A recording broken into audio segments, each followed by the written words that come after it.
بەردەوامی ناڕەزایەتیەکان لە ئێران.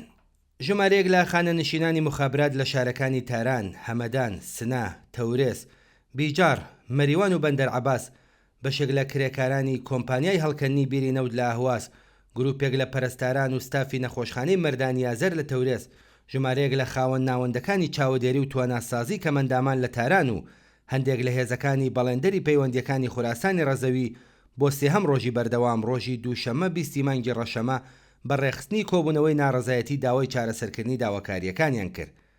لالایەکی ترەوە ڕۆژی یەکشەممە کۆمەڵێک لە جووتیاران لە ئیسفەهان بەهۆی گوێنەتان بە داواکاریەکانیان کۆبوونەوەی ناڕەزایەتیان ئەنجامدا. ڕۆژی دووشەممە 20 مانگی ڕەشەمە کۆمەڵێک لە خاوەن ناوەندەکانی چاودێری و تواناسازی کەمەندامان لە بەردەم ڕێکخراوی بەرنامە و بودجە لە تاران کۆبوونەوەی ناڕەزایەتیان ئەنجامدا. ئەم کەسانە بە ناڕەزایەتی دەربڕین لە دووەکەوتنی 5 مانگەی هەغدەستەکانیان لە سەری ساڵەوە تا ئێستا داوای چارەسەرکردنی داواکاریەکانیان کرد. ڕۆژی دووشەممە گروپێک لە خانەنشینانی مخابرات لە بەردەم بینای ئەم کۆمپانیایانە لە شارەکانی تاران، هەمەدان، سنە، تەبرێز، بیجار، مەریوان و بەندەر عەباس کۆبوونەوەیان ئەنجامدا. کۆمەڵێک لە داواکارانی دامەزراندنی جیهادی زانکۆیی کە ئەزمموی وانەوتنیان لە ئاستە جیاوازەکاندا هەیە لە بەردەم ڕێکخراوی کاروباری دامەزراندن لە تاران کۆبوونەوە. ئەم کەسانە دەڵێن ئێمە بەشداریمان لە تاقیکردنەوەی دامەزراندنی جیهادی زانکۆیی کرد. ئەوە بۆ چەندین مانگە وەڵامی تاقیکردنەوەیان نەداوەتەوە. کاتێک وەڵامەکان هاتن ئەنجامەکان سەیر و سەمەر بوون.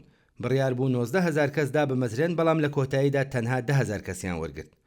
ڕۆژی دووشەممە گروپێک لە کارمەندانی گرێبەستی کۆمپانیای هەڵکردنی بیری نەوت لە ئاهواز لە بەردەم بینایم کۆمپانیای لە شاری ئاهواز بەڕێخستنی کۆبوونەوەی ناڕەزایەتی داوای چارەسەرکردنی داواکاریەکانیان کرد. کرێکاران و کارمەندانی پەیمانکاری مخابراتی خوراسانی ڕەزەوی بۆ سێهەم ڕۆژی بەردەوام لە ناڕەزایەتی بە پێڕانەگەیشتنی داواکاریەکانیان کۆبوونەوەی ناڕەزایەتیان ئەنجامدا.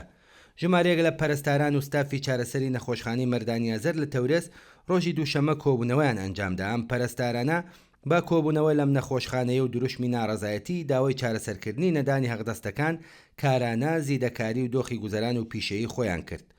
ڕۆژی یەکشەممە گروپێک لە جووتیاران و شۆفێرانی تراکتۆر لە ئیسفەهان بەهۆی گوێنەدان بە داواکاریەکانیان با تراکتۆرەکانیان هاتنە سەر شەقامەکانی شاری ئیسفەهان.